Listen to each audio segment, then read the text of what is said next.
시진핑의 3연임이 확정될 것인가? 대만 해협을 둘러싼 지금 충돌이 굉장히 가속화되고 있는데요. 전 세계적으로 앞으로 5년은 전 세계 군사경비 강화가 일어날 거예요. 근데 지금 중국은 지금 국유기업들의 디폴트 위기가 각 나라 주요 언론 그리고 저도 여러 번 방송에서 사실 중국은 경제가 굉장히 어렵습니다. 돈을 찍어내지 않으면 돌아갈 수 없다. 이 상황이고요. 안녕하세요. 안유아의 앵글로 본 세상 안유아 쇼입니다. 오늘은 중국 공산당 제20차 전국 당대표가 코앞에 왔습니다. 그래서 이 당회에서는 시진핑의 3연임이 확정될 것인가가 지금 가장 핫한 세계적 이슈입니다. 시진핑의 3연임이 세계적으로 관심받는 이유는 아마도 아래와 같은 두 가지 이슈이기 때문입니다. 하나는 3연임이 확정된 이후로 대만 해협을 둘러싼 지금 충돌이 굉장히 가속화되고 있는데요. 대만 수복을 시진핑이 할 것인가? 그러면 전쟁이 일어나는 거잖아요. 그래서 여기에 대한 우려가 굉장히 지금 확산되고 있습니다. 두 번째는 국유 기업의 지금 디폴트 우려가 굉장히 커지고 있는데요.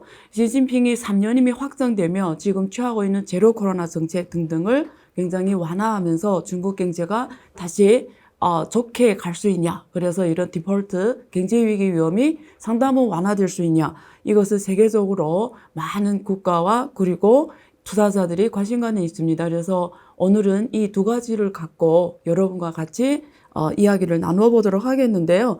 일단 시진핑이 최근 그 언론에서 지금 전쟁을 언급했다. 그래서 지금 양안의 상황이 상당히 심각하다라는 이런 언론 뉴스가 굉장히 많이 나가요. 근데 이 배경에는 뭐가 있냐면 시진핑이 중국 인민해방군 건군 95주년을 기념하기 위해서 7월 말일에 한번 주요 지휘관들을 대동하고 베이징에서 담화를 나눈 적이 있는데요. 거기서 이야기했던 것 중에 하나가 뭐가 있냐면 중국 군대의 현대화, 군사력을 강화해라 이런 표현을 썼거든요. 그래서 이거는 해외 언론에는 어떻게 해석이 됐냐면 마치 그 시진핑이 양안 정쟁을 염두에 두고 앞으로 3년이 하면 5년씩 하거든요. 그러면 2027년 전까지는 대만을 지금 수복하는 준비를 하는 차원에서 인민해방군의 이런 현대화 군사 장비 기술력과 그리고 기동력을 갖춰야 된다라는 것이 표현이 됐다 이렇게 하면서 굉장히 지금 전쟁 위기가 고조되고 있는 상황입니다. 이 이슈에 대해서 저는 이렇게 짚어드릴게요. 워낙 지금 많은 것이 다루고 있지만 저는 포인트를 이렇게 짚어봅니다. 첫째, 여기에서 포인트가 뭐냐면 만약에 시진핑이 정말 대만 수복에 나섰다 이러면 미국이 여기에 참전할 것인가 하거든요. 이번에 러시아 우크라이나 전쟁에서 보다시피 미국은 경비 측면이나 그리고 뭐 무기 등등 면에서는 계속 지원을 해왔습니다. 근데 군대는 파견하지 않았어요. 그죠? 그러면 만약에 대만 전쟁이 일어났을 때 지금 사실 전쟁이 일어나지 않아도 미국은 계속 군사 장비를 계속 공급하고 있거든요. 그래서 그런 면에서는 이미 장기간 지속되고 있기 때문에 새로운 이슈는 아닌데 만약에 전쟁이 일어나면 전면 참전할 것인가 이슈입니다. 그러면 지금 미국의 상원에서 통과시키고 있는 대만 정책법이 있습니다. 타이완 Policy Act라는 게 있는데요. 이게 상원에서 통과됐고 이제 하원을 거쳐서 내년에 바이든이 사인하면 정식 법으로 통과되는데요. 미중 간에는 무역 갈등 그리고 지금 기술 패권 전쟁하고 있잖아요. 그러면 내년에 만약에 대만 정책법이 통과되면 미국하고 중국 간에는 군사 갈등까지 일어납니다. 중국은 굉장히 여기에 대해서 한치의 양보도 없습니다. 중국은 34개 성이라고 말을 하거든요. 본토에 31개 성이 있고요. 홍콩, 마카오, 그리고 대만 성이라고 합니다. 그래서 34개 성시라고 하거든요. 근데 이걸 자꾸 중국에서는 대만 수복을 국내 문제라고 규명을 해요. 중국 자체의 문제다. 마치 부부간 싸움 하듯이 우리 집안 문제인데 왜 외부에서 이래라 저래라. 이거는 국제 원칙에도 맞지 않다. 이런 내용이거든요. 중국 당국의 입장에서는. 근데 대만 정책의 핵심은 대만을 둘러싼 여러 가지 무기 지원뿐만 아니라 대만의 군사 안보 이런 것까지 같이 보호하는 걸로 되어 있기 때문에 통과가 된다는 건 엄청난 지금 양국 대국 간의 큰 군사 위기까지 갈 수 있는 상황입니다. 그래서 중국에서는 미국 보고 내내는 하나의 중국을 지지한다 놓고 왜 지금 말과 행동이 다르냐 이러는데, 이번에 그 미국 바이든도 말했고 바이든 정부에 있는 거의 안보 위원들도 말했고, 어떤 내용이냐면 중국이 말하는 하나의 중국 정책을 말하는 거하고 우리가 말하는 하나의 중국 정책은 내용이 다르다. 우리는 하나의 중국을 지지한다.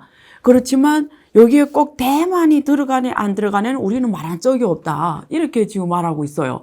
그래서 미국은 대만에 대해서 애매모호한 표현을 해온 거고, 지금까지 애매모호한 정책을 실행한 거예요. 두 번째 포인트는 뭐냐면, 만약에 대만 전쟁이 발생한다 이러면 전 세계는 어떤 의미냐면 전 세계는 스톱이 됩니다. 대만은 전 세계 파운드리의 80% 이상을 하거든요. 근데 대만에 전쟁이 일어났다. 지금 러시아 우크라이나 전쟁 보면 우크라이나가 초토화되었잖아요. 만약에 대만이 전쟁이 일어났다는 거는 전 세계 반도체 대란이 일어난단 말이고요. 전쟁은 대만에서 일어나는데 중국, 미국, 한국 포함해서 일본 포함 전 세계가 스톱이 됩니다. 왜? 반도체 공급이 되지 않거든요.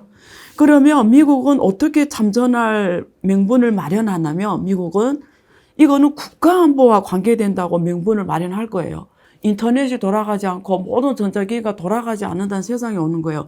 그러면 미국은 국내법을 발동할 거예요. 이건 국가안보 문제다. 이렇게 규명을 할 겁니다. 그래서 국가안보를 내세워서 참전의 명분을 마련할 거고요. 첫째, 미국은. 두 번째, 선진국도 유럽도 나토가 이미 중국을 적으로 규명했잖아요. 나토도 전 세계 안전을 위협한다. 전 세계 안보를 위협한다 차원에서 참전을 할 겁니다. 그러면 어떻게 보면 제3차 세계대전이 일어나는 거예요. 그래서 이거는 반도체의 핵심에 있는 대만이 전쟁에 들어간다는 건 전 세계가 멈춰선다는 의미이기 때문에 전 세계 어느 나라도 그런 상황이 펼쳐지는 거를 받아들일 수가 없기 때문에 중국의 입장에서는 이 명분을 어떻게 갖고 가냐가 아주 큰 도전입니다. 그래서 그런 면에서 중국이 또 러시아한테 너무 사실은 강경하게 지금 못 가는 배경이 되기도 합니다. 그래서 이게 두 번째 포인트고요. 세 번째는 시진핑이 3연임하고 우리가 장기 연임은 빼더라도 세 번째까지 한다고 했을 때 2027년인데 앞으로 5년인데요. 경제가 따라주냐 이겁니다. 전쟁이라는 건 막대한 군사비를 동반을 하거든요.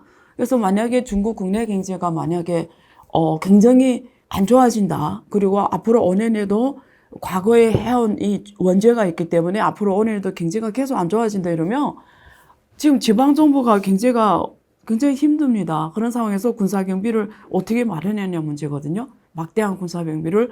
그래서 현실성이 크지 않다. 저는 이렇게 보거든요. 그래서 저는 그런데 이런 건 있어요. 앞으로 5년에 전쟁이 발생할 확률은 개인적으로 높지 않다고 보는데요. 그거는 있습니다. 중국은 언제든지 대만을 수복할 군사 능력을 확보하는 데는 거침없이 할 거예요. 전쟁이 일어나는 다른 이슈고요. 근데 그걸 수복할 능력에, 다시 말해서 미국에 대적할 군사력을 갖고 가는 거는 확실하게 준비합니다.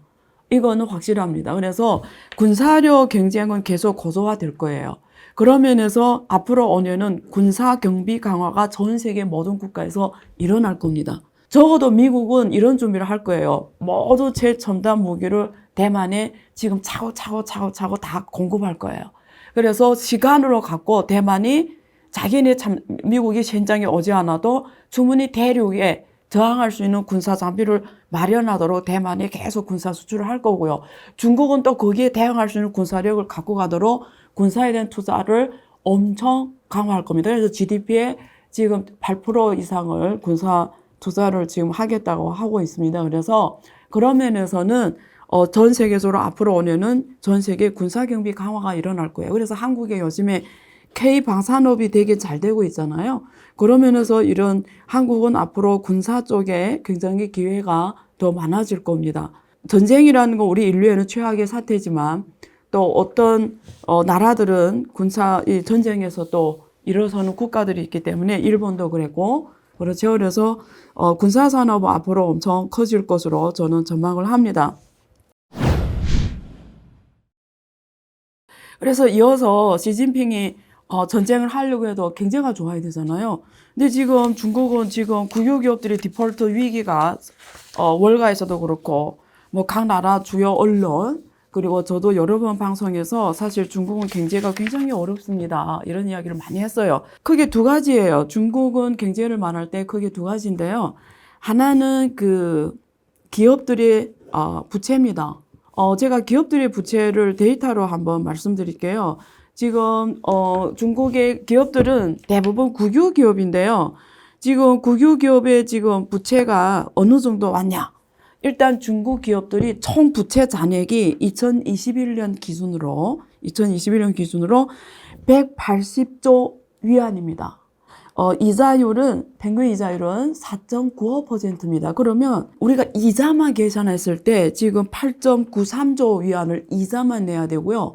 원금을까지 합하면 60조, 그럼 합하면 68.9조 위안을 지금 매년 갚아야 됩니다. 68.9조 위안. 자, 근데 이익이 얼마냐냐? 중국 기업들이 이익이 얼마냐? 매출이 지금 말합니다. 127조 위안인데요. 여기에 보면은 이게 중국이 지금 마진율이 산업별로 다른데요. 그냥 마진율이 높은 게 50%고요. 낮은 게 30%라고 합시다. 그러면 지금 매출이 127조니까 우리가 50으로 계산하면 이익이 50으로 합시다. 그럼 50으로 하면 이익이 63조가 되거든요. 그럼 앞에서 뭐라고 했죠? 원금하고 이자를 합해서 갚아야 될 돈이 68.9조인데 지금 순이익이 63조 돼요. 무슨 말이죠? 벌어들이는 순이익이 원금과 이자를 매년 갚을 수 없는 상황이라는 거예요. 그러면 신기해. 이게 언제부터 이렇게 됐냐면 제가 사실 2015년에 중국발 금융위기라는 책도 썼고요.論文도 썼어요. 발표를 했고요. 그래서 2015년부터 중국발 금융위기 올 가능성이 있다라고 제가 썼습니다. 그래서 2015년부터 이게 계속 이런 상황이 연출이 됐어요. 근데, 왜 지금까지 뭐 지금 7년이 지났는데 괜찮냐 이러는데 돈을 찍어내기 때문이에요. 무슨 말이죠? 기업들이 벌어들인 돈이 갚아야 되는 돈 못 갚았는데 왜 위기 안 나왔지? 돈을 찍은 거죠. 돈을 찍어서 기업들이 새로운 부채를 일으켜서 계속 이자만 갚아온 거죠. 그거 우리가 보통 폰지 게임이라고 합니다. 이익을 벌어서 갚는 것보다 새로운 부채로 과거 부채를 갚고 또 새로운 이자를 이렇게 해서 왜냐하면 국유기업들이기 때문에 중국 정부에서는 여기에 대해서 계속 저렴한 이자 공급을 정책적으로 해줍니다. 그러니까 국유기업은 은행들이 그냥 묻지도 말고 해줘요. 국유기업은 국가 거라고 생각하기 때문에 그래서 계속 새로운 부채로 낡은 부채를 갚고 또 이렇게 온 거예요. 그래서 쉽게 말하면 중국 경제 구조는 지금 기업의 부채 측면에서 보면 새로운 돈을 찍어 안 내면 돌아 못 갑니다. 이렇게 보시면 되고요. 두 번째, 지방정부 부채입니다. 지방정부 부채는 지금 중국에서 나온 통계와 글로벌의 통계 나온 게 조금 달라요. IMF의 데이터는 중국 지방성 채무가 60조 넘는다고 나와요. 61.3조. 근데 중국은 한 40조라고 지금 보고 있는데요. 근데 어쨌든 여기서 40조는 도시건설 채권이라는 겁니다. 그러니까 중국 지방정부가 정부니까 도시건설회사라는 지방정부 회사를 만들어서 지방정부 회사를 통해서 지방은행에서 대출해 와서 지방정부의 길도 닦고 뭐 집도 짓고 이렇게 한 거예요. 그래서 그걸 지방 도시건설공사라고 하거든요. 얘네 부채가 40조 위안입니다. 얘네들이 지방도시건설과 40조 위안 부채가 있는데 이자가 4%에서 8%거든요. 이자 4%에서 8%인데 얘네 매년 갚아야 되는 이자가 작년 말 기준으로 매년 갚아야 이자만 2021년 기준으로 2.2조 위안입니다. 2.2조. 이자만 2.2조 계속 갚아야 되는데 지방정부에서 돈을 융자할 수 있는 규모가 제일 많아서 2.4조 위안입니다. 그럼 지금 2.2조를 갚고 나머지 돈이 2천억이잖아요. 이걸로 생활을 해야 되는데 지방정부가 생활이 안 되거든요. 그래서 지방정부도 어떻게 했냐면 계속 지방채를 발행해서 계속 이자만 갚아온 거예요. 근데 이게 언제부터 이랬냐면 이런 게 중국 지방정부가 2000년부터 이렇게 해왔어요. 지금 거의 20년 넘게 해왔는데 이미 2000년에 지방정부가 갚아야 되는 게, 그러니까 새롭게 융자한 돈에서 60%를 다 이자만 갚는 데 쓰고 왔거든요, 지금까지. 그래서 지금까지는 지방정부가 괜찮았던 게 지방정부가 주요 재정 수입이 이게 토지에서 오거든요. 토지 매각, 토지 임대, 토지 담보에서 와요. 지금 2020년 데이터로 보면은 토지 수입이 1.9조 위안이었거든요. 1.9조. 그러면 아까 융자할 수 있는 게 2.4조. 토지 수입이 1.9조, 우리 2조라고 하십시다. 그럼 4.2조. 원래는 가지고 매년 한 2.2조를 갚았는데 지금 지방이 부동산이 경제가 무너진 거예요. 그럼 지금 1.9조라는 토지 수입이 없어진 거예요. 그럼 융자만 해서 부채 이자만 갚더라고 지방정부가 헉헉헉 이래요. 그럼 중국의 GDP는 지방정부가 발전을 시켜야 되거든요. 중국은 31개 성시가 지방정부가 자체의 GDP를 발전시키면서 온 겁니다. 중앙정부는 그냥 큰 것만 하거든요. 근데 지방정부가 재정 수입이 딸리다 보니까 지방 GDP를 발전시킬 수 있는 여력이 없어서 지방 경제는 지금 굉장히 어려운 상황입니다. 그래서 중국 경제는 지금 가장 큰 지금 어려움이 국유기업 측면에서 지방 채무 측면에서 이미 굉장히 돈을 찍어내지 않으면 돌아갈 수 없다. 이 상황이고요. 부동산 리스크가 어느 정도 크냐. 이런 게 궁금하잖아요. 데이터로 말씀드릴게요. 지금 7월 16일까지 이미 전국에 걸쳐 200개 부동산이 올라가지 못하고 있어요. 그러니까 멈춰선 겁니다. 분양 대금을 냈는데 부동산이 올라가지 못하니까 집을 못 받는 거예요. 그러니까 중국이 전국에서 시위 일어나잖아요. 집을 못 받으니까 분양 대금 냈는데, 그리고 지금 이게 관련되는 200개가 모으려면 관련되는 부동산 기업이 87개입니다. 주요 부동산 기업이 100개인데요. 그중 87개가 지금 집을 못 올린다는 건 뭐죠? 얘는 거의 파산이라고 보면 되는 거예요. 그리고 관련되는 도시가 79개 도시예요. 79개 도시에 이런 일이 일어난 거예요. 분양 대금 내는데 부동산이 올라가지 못하는 겁니다. 그러니까 무슨 뜻이죠? 지금 부동산 위험이 생각보다 굉장히 심각하다. 그래서 지난번에 작년에 7월에 헝다가 터진 게 이런 상황입니다. 지금 헝다만 해도 몇백 개 지금 부동산 분양하게 못 올라가서 지금 헝다가 중국에서 1대 기업이거든요, 부동산. 헝다 하나만 지금 집을 못 지어서 작년 난리 났잖아요. 그러니까, 파산한다는 왜 헝다가 괜찮아 보이는데 아닙니다. 중국은 이렇게 스무스하게 지금 헝다한테 당장 해결해. 이렇게 된 거예요. 그러니까 헝다가 지금 지방별로 이게 올릴 수 있는, 집이 있냐. 자기네 돈을 못 올리니까 중국 공산당 정부가 지방 정부한테 내내 동네에 있는 헝다 부동산을 내내 자금으로 어떻게든 올려. 그래서 백성들한테 그 집을 어떻게 하나 제대로 교부해. 이렇게 됐는데 그게 지금 실제 보면은 되는 곳도 있고 안 되는 곳도 있는데 사실 잘 안 되고 있습니다. 아까 말했죠. 지방 정부가 지금 좀 상하이나 좀 이런 괜찮은 도시는 일선 도시는 그래도 재정인 여력이 있는데 나머지는 안 되거든요. 하고 싶어도 지금 못하는 상황입니다. 그래서 이런 상황에서 중국 경제가 지금 연착륙이 되냐가 가장 큰 이슈예요. 그래서 중국 정부가 지금 금리도 내리고 지주율도 내리고 하는데 과거 같은 부동산이 바로 먹혀졌어요.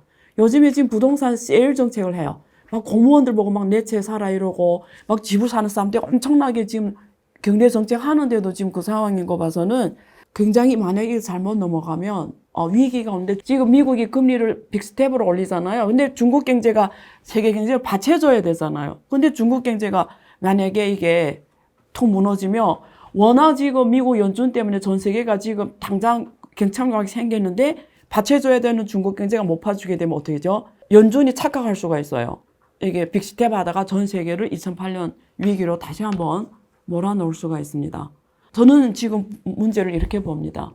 그래서 여러분 위기 온다라는 거는 우리 2008년 경험했잖아요. 주가가 대폭락하고 모든 금융 가격이 다 대폭락합니다.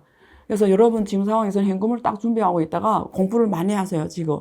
그래서 대폭락할 때 인생에 한 번은 걸만합니다. 그래서 들어가세요, 그때는. 준비하고 계세요. 근데 공부를 하셔야 됩니다, 조건이. 네. 그래서요, 그 3년임 하게 되면, 사실은 기대도 있습니다. 기대가 뭐냐면, 사실 시진핑은 처음으로 선거로, 당선된 분이세요. 그 전까지는 지정이 됐거든요. 니 해라. 근데 처음으로 당내에서 민주선거로 선거가 됐으니까 당내에서 입지 강화하기 굉장히 힘들었어요. 사실 첫 임기에는 이 시진핑이 말이 잘 안 먹힐 때도 있었어요. 근데 2기에 거쳐서 좀 입지를 강화했고, 그럼 3년이면 확실히 강화하는 거니까, 그런 경우 우리가 기대하는 바죠. 이제는 입지를 단단하게 했잖아요. 그럼 이제는 경제 건설, 그리고 시진핑이 말하는 중국몽, 그리고 공동부유, 여기에 집중돼 할 수도 있어요. 그래서 중국은 6억 명이라는 그 월 소득이 지금 18만이 안 되는 사람들이 있잖아요. 그럼 그런 소외된 계층의 소득을 올려주면 중국이 잠재된 소비력이 팍 터질 거 아니에요. 부자들은 돈을 이제는 안 써요. 쓸 거 다 썼잖아요. 근데 그 6억 명이라는 소득이 2배수로 올라가면 소비가 2배수로 증가합니다. 그래서 그런 면에서 기대할 만은 합니다. 그러기를 바라는 거죠. 그래서 우리가 같이 그런 기도를 해봐야죠. 사실 그런 정치를 하길래요. 네. 앞에서 중국의 대만 전쟁 위기와 그리고 중국의 구기업 위기, 경제 위기, 부동산 위기 다뤄봤는데요. 오늘 2부에서는요. 시진핑이 3년임을 앞두고 과연 앞으로 중국 정치가 어떻게 돌아가고 경제가 어떻게 돌아가는지 여기에서 가장 정확하게 말씀해 주실 중국 외교부의 여기 광주의 총영사님을 모셨습니다. 장천강 영사님을 모셔서 시진핑이 3년임을 앞두고 돌아가는 중국 정치 이슈들에 대해서 편하게 얘기 나눠보는 시간을 가져보도록 하겠습니다. 2부에서 뵙겠습니다.